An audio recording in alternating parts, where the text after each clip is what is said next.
लेने के बाद वो सब शुद्ध हो जाते हैं। इसलिए हम लोग जहां रहते हैं ना उसका नाम है चित्रकूट। चित्रकूट वाले भगवान को बहुत प्रिय होते हैं। क्यों? क्योंकि चित्रकूट में वही रह सकता है जिसको कूट कूट करके भगवान ने अपने अनुकूल बना लिया हो। चित्रकूट में रहने का सौभाग्य उसी को मिलता है। जो चित्रकूट में रहने लायक नहीं, भगवान तो उसको अपने यहाँ से दूर कर देते, तुम जाओ भैया, हमारे यहाँ रहने लायक नहीं। चित्रकूट में वास उसी को मिलेगा जिसके चित्त को कूट करके भगवान उसका छिलका निकाल देंगे, उसको पवित्र कर देंगे, उसके विकारों को तोड़ देंगे, समाप्त कर देंगे, तो चित्रकूट में रहता है। अभी पंडित जी बताते ना हमारे अन्न क्षेत्र चलता है, अन्न क्षेत्र में हम पूरे बड़े चावलों का भोग नहीं लगाते। यही कथा सुन करके हमने नियम बना लिया कि कूटे हुए जो चावल हैं, उन कूटे हुए टूटे हुए चावलों की खिचड़ी बना करके रोज सुबह सुबह भगवान को भोग लगती, उसी का अन्न क्षेत्र बंटवाते। कूटे हुए चावल अच्छे लगते हैं भगवान, और कूटा हुआ जीव भी भगवान को अच्छा लगता है। जिसको कूट करके बिल्कुल शुद्ध कर दिया हो भगवान ने, उसके दोष दूर हो गए, उसके विकार दूर हो गए, उसके ऊपर जो छिलका माया इत्यादि का आवरण पड़ा है वो सब जब साफ हो जाएगा, तब वो जीव भगवान के भोग लगाने योग्य बन जाएगा। कूटे हुए चावल दिए, पृथुक तंडुलान। जब मांगने गई तो आपके घर कोई मांगने आता है तो आप क्या बासमती चावल देते उसको? अलग डिब्बे में रखे रहते टूटे हुए चावल, वही वाला दे दे, चलो कोई मांगने आया इसको यही वाला दे दो। तो सुदामा की पत्नी जब मांगने गई तो उसके नगर के लोगों ने वही कूटा हुआ चावल दे दिया जो भगवान को बहुत प्रिय है। बढ़िया वही 4 मुट्ठी कूटे हुए चावल एक पोटली बनाकर दे दी सुदामा। सुदामा जी देख करके चले। कथाओं में तो बहुत वर्णन आता है कि आधे रास्ते पे सो गए और फिर ये हुआ, ये सब भागवत में कुछ नहीं लिखा। भगवान सुदामा जी सीधे द्वारिका पहुंचे और श्रीमद् भागवत में तो लिखा है कि सुदामा जी सीधे रुक्मिणी जी के कक्ष में पहुंच गए, जहां भगवान पलंग पर आराम से बैठे हुए थे, रुक्मिणी जी सेवा कर रही थी। और जैसे ही भगवान ने सुदामा जी को अपने कमरे के दरवाजे पर देखा तो पलंग से कूद करके भगवान गए और सुदामा जी को अपने हृदय से लगा लिया। लेकिन बाकी कथाओं में आता है सुदामा जी दरवाजे पर खड़े हुए, द्वारपालों ने रोका, पूछा कौन हो? कहा महाराज नाम वाम तो नहीं बताया, बस कृष्ण से मिलना है, मेरा मित्र है, जाकर संदेशा दे देना। उनका मित्र आया है मिलने। द्वारपाल गए तो भगवान ने पूछा कौन है? कहा प्रभु परिचय तो नहीं पता। एक नरोत्तम कवि ने बड़े सुंदर पद में उन द्वारपालों के द्वारा सुदामा जी का परिचय भगवान ने को दिया है। शीश पगाना जगातन पे प्रभु जाने को आए, बस्यो के ही ग्रामा। शीश पगाना जगातन पे प्रभु जाने को आए, बस्यो के ही ग्रामा। मोती पटी सी लटी दुपटिया, आयो पायन की नहीं शाना। मोती पटी सी लटी दुपटिया, आयो पायन की नहीं शाना। द्वार खड़ो द्विज दुर्बल रहो चकी सुबह सुधा विराम। पूछत दीन दयाल को नाम, बतावत आपन नाम सुदामा। पूछत दीन दयाल को नाम, बतावत आपन नाम। द्वारपालों से पूछा कौन है? कहा प्रभु नाम नहीं पता। उसके सिर पर कोई पगड़ी नहीं है जो उसके देश का परिचय देती हो, शरीर पर कोई कुर्ता ऐसा वस्त्र नहीं है जो उसकी सभ्यता का परिचय दे रहा हो। कहां से आया? बोले गांव का नाम नहीं बताया। एक फटा पुराना वस्त्र है, आधा पहने हैं आधा ओढ़ रहा है, बस इतना जान लीजिए कि मर्यादा ढकी हुई है, इतना ही है उसके पास। पैरों में कोई पदत्राण नहीं है, कोई जूते चप्पल नहीं है। प्रभु नंगे पैर ही चला आया, पर लगता है बहुत दूर से आया है। कहाँ है भगवान? कहा द्वार पर खड़ा है। शिखा सूत्र से पता चल रहा है ब्राह्मण है। ब्राह्मण का परिचय है, उसके कंधे पर जनेऊ हो और मस्तक पर शिखा हो, ब्राह्मण वही है। जिसके शिखा ना हो और जो जनेऊ ना पहनता हो वो तो ब्राह्मण भी शूद्र से अधम है, शूद्र माधम है। शिखा सूत्र से पता चल रहा है कि कोई ब्राह्मण है। क्या कर रहा है? कहा चकित है प्रभु, द्वारिका जैसा ऐश्वर्य कहीं देखा नहीं। इतने बड़े बड़े महल, अटारियां, सोने की नगरी देखकर आश्चर्यचकित है, आंखें फटी हैं उससे।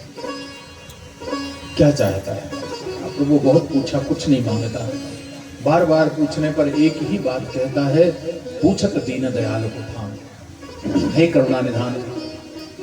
वो तो बार बार आपसे मिलने की बात बोलता है और बहुत मुश्किल से उसने एक बार अपना नाम सुदामा बताया है। बस ये सुदामा शब्द भगवान के कानों में आया, भगवान उठ करके खड़े हो गए, नंगे पैर दौड़ लगा दी। भगवान ने दरवाजे पर खड़े हुए सुदामा को अपने अंदर से, भागवत में कहा है, अंग संगात निर्वृता। कृष्ण और सुदामा का मिलन ऐसा हुआ कि बीच का सब व्यवधान दूर हो गया। कोई बीच में नहीं, कोई स्मरण नहीं, सबकी संगति छूट गई। पत्नी भूल गई, पुत्र भूल गए, राज्य भूल गया भगवान को। सब कुछ भूल करके अंग संगात निवृत्त, सबके संग से निवृत्त होकर के सुदामा जी को अंग से लगा लिया, हृदय से लगा लिया है। इतना सुंदर मिलन है कृष्ण और सुदामा का। सुदामा जी को बड़ा संकोच लग रहा है, इतना बड़ा राजा और सबके सामने मुझे गले से लगाए, लोग क्या कहेंगे? छूटने की कोशिश कर रहे हैं, लेकिन भगवान की पकड़ इतनी कमजोर नहीं है। भगवान जिसको पकड़ ले छूट नहीं सकता। वो अंदर लेकर के आए, सीधे ले जाकर के द्वारिका के राज सिंहासन पर बिठा दिया। रुक्मणी ने कहा, क्या कर रहे हैं प्रभु? द्वारिका का सिंहासन है, इस ब्राह्मण को बिठा दिया। भगवान ने कहा, इसी ब्राह्मण के आशीर्वाद से यह सिंहासन है रुक्मणी। ब्राह्मणों का आशीर्वाद न हो तो मैं इस सिंहासन पर कभी बैठ नहीं पाऊंगा। इन्हीं की कृपा है। विप्र प्रसादात धरनी धरो हम, ये ब्राह्मणों की कृपा है मुझ पर। कौन है प्रभु? कहा, ये सब छोड़ो, पहले जल लेके आओ। रुक्मणी जल लेने चली गई। भगवान बैठ गए सुदामा जी के चरणों में। सुदामा जी के चरण उठाए, देखा कंकड़ और कांटे गड़े हैं, विवाहियां फटी हैं, रक्त बह रहा है। इतनी करुणा उत्पन्न हुई करुणा निधान के नेत्रों से अश्रु की धारा बह पड़ी। देखे सुदामा की दीन दशा, करुणा करके करुणा निधि। देखे सुदामा की दीन दशा, करुणा करके करुणा निधि। पानी पर आग को हाथ छुयो न, नैनन के जल सुपद लो। पानी पर आग को हाथ छुयो न, नैनन के जल सुपद होए। पानी पर आग को हाथ छुयो न, नैनन के जल सुपद होए।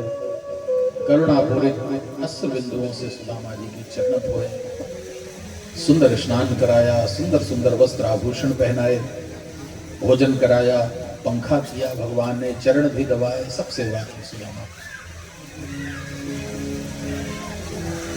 फिर अपने कमरे में ले गए, कमरे में बिठाया।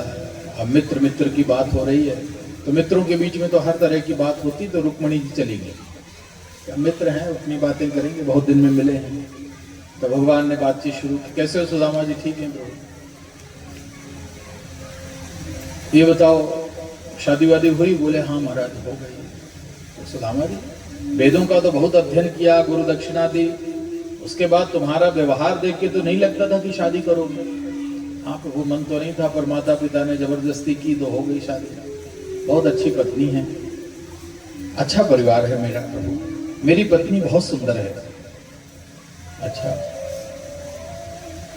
भगवान ने कहा घर में कैसा समाचार है महाराज? घर में तो सब ठीक है, मेरी पत्नी बड़ी सुंदर है। भगवान ने कहा रास्ते में आए तो कोई कष्ट तो नहीं हुआ? बोले महाराज कोई कष्ट नहीं हुआ, मेरी पत्नी बड़ी सुंदर है।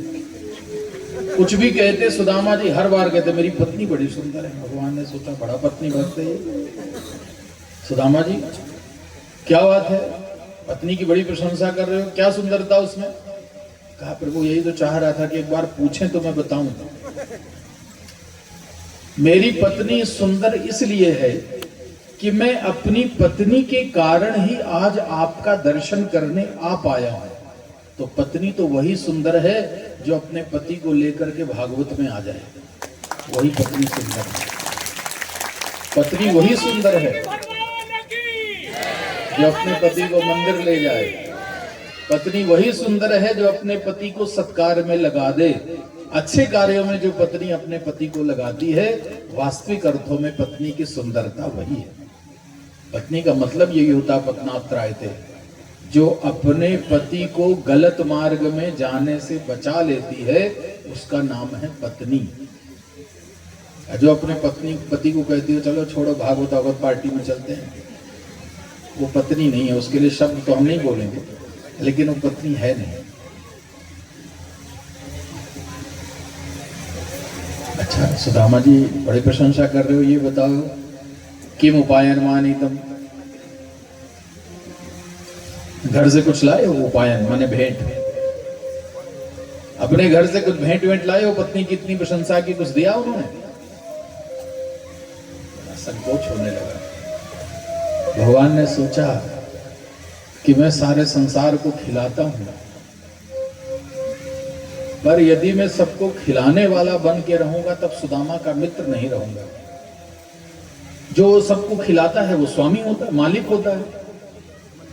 तो यदि मैं सुदामा को केवल खिलाने वाला बन के रहूंगा तो मैं इसका मालिक कहलाऊंगा, मित्र नहीं कहलाऊंगा। मित्र का मतलब कि खाए भी और खिलाए भी। वृंदावन में तो यही करते थे ना भगवान, ग्वालों के घर से लाया हुआ भोजन छीन के खा लेते थे और अपने घर का भोजन उनको खिला देते थे। स्कूल में क्या पढ़ने जाते हो ना, तो अपना टिफिन अपने दोस्त को खिला देते हो, दोस्त का पराठा खुद खा लेते हो। यही मित्रता है। मित्रता का मतलब जो खाए भी और खिलाए भी। तो भगवान ने सोचा कि यदि मैं सुदामा का नहीं खाऊंगा तो इसका स्वामी कहलाऊंगा। तो स्वामी नहीं, मुझे तो इसका मित्र बन के रहना है। तो देखा पोटली तो है पर छुपा रहे थे। भगवान उठ के खड़े हुए, सुदामा की पोटली जो थी खींचने लगे। सुदामा जी अपनी ओर खींचे, भगवान अपनी ओर खींचे। इसी खींचा खाची में पोटली खुल गई, चावल गिर गया सब जमीन, टूटे हुए चावल सब गिर गए। रुक्मिणी दौड़ी समेटने के लिए। भगवान ने कहा नहीं रुक्मिणी, ये तुम्हारा काम नहीं, आज सब मेरा ही काम है। अपने हाथों से समेटे चावल भगवान ने एक मुट्ठी चावल उठाया और प्राशन कर लिया।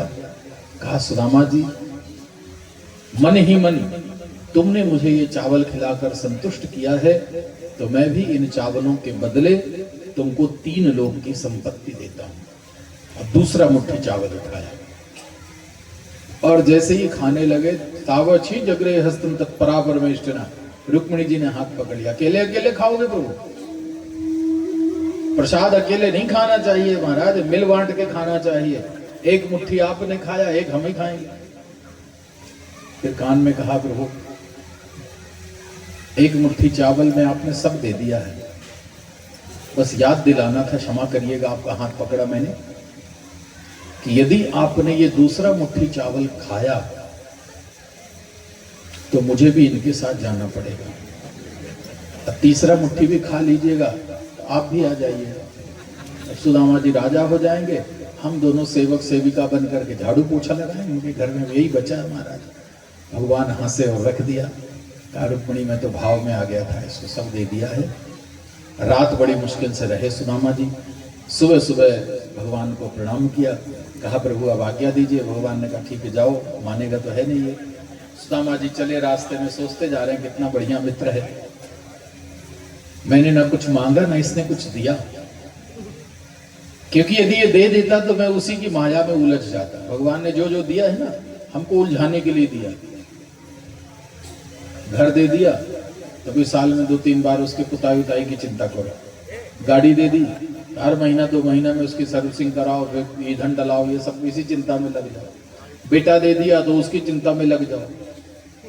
भगवान जितना कम दें, समझ लो भगवान ने उतनी कृपा की, और भगवान ने जितना ज्यादा दे दिया, समझ लीजिए भगवान ने अपनी दूरी बनाने का उतना ज्यादा हमसे व्यवस्था बना लिया।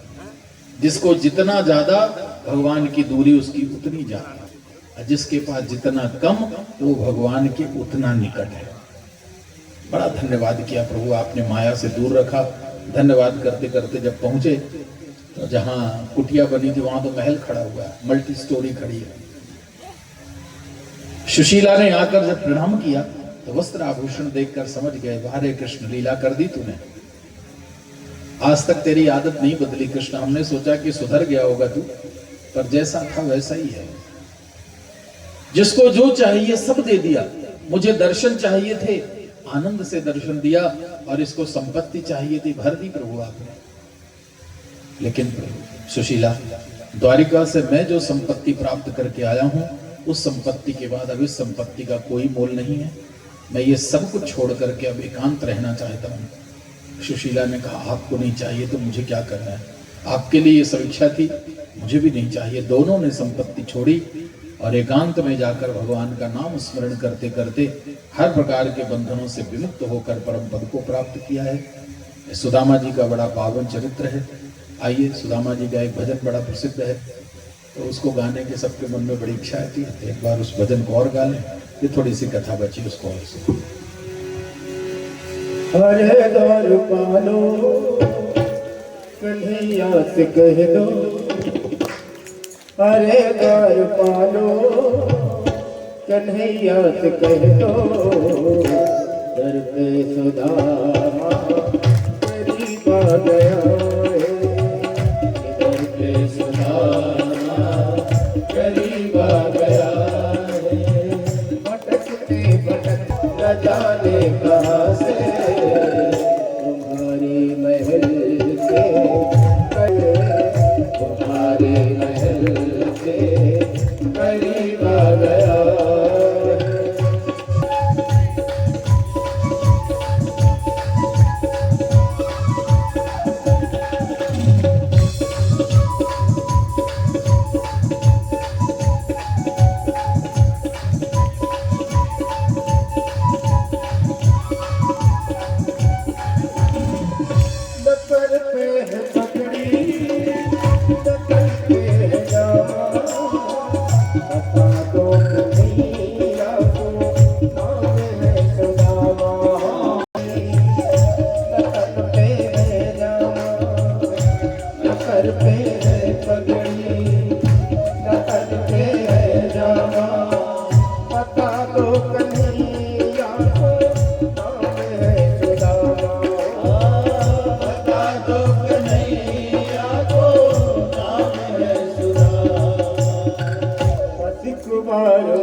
करके कह दो, बस एक बार मोहन से जा करके कह दो, मिलने सुदामा करीब आ गया है, मिलने सुदामा करीब आ गया।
को बहुत ही अचंभा, कुंवार कुंवरी को बहुत ही अचंभा, ये मेहमान कैसा अजीब आ गया है, ये मेहमान कैसा अजीब आ गया है।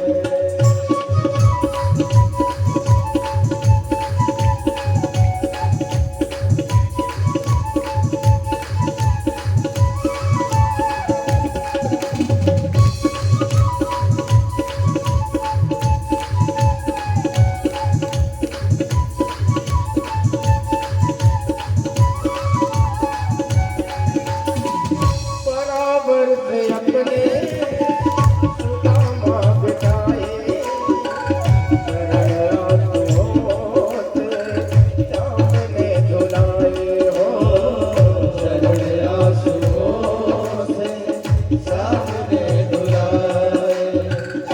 बराबर से अपने सुदामा बिठाए, बराबर से अपने सुदामा बैठाए, शरणार्थियों से सामने धुलाए हो, शरणार्थियों से सामने धुलाए। न घबराओ प्यारे जरा तुम सुदामा, न घबराओ प्यारे जरा तुम सुदामा, बुद्धि का जमाना करीब आ गया है, खुशी का जमाना करीब आ गया है। घबराओ प्यारे जरा तुम सुदामा, न घबराओ प्यारे जरा तुम सुदामा, खुशी का जमाना करीब आ गया है, खुशी का जमाना करीब आ गया है, खुशी का जमाना करीब आ गया।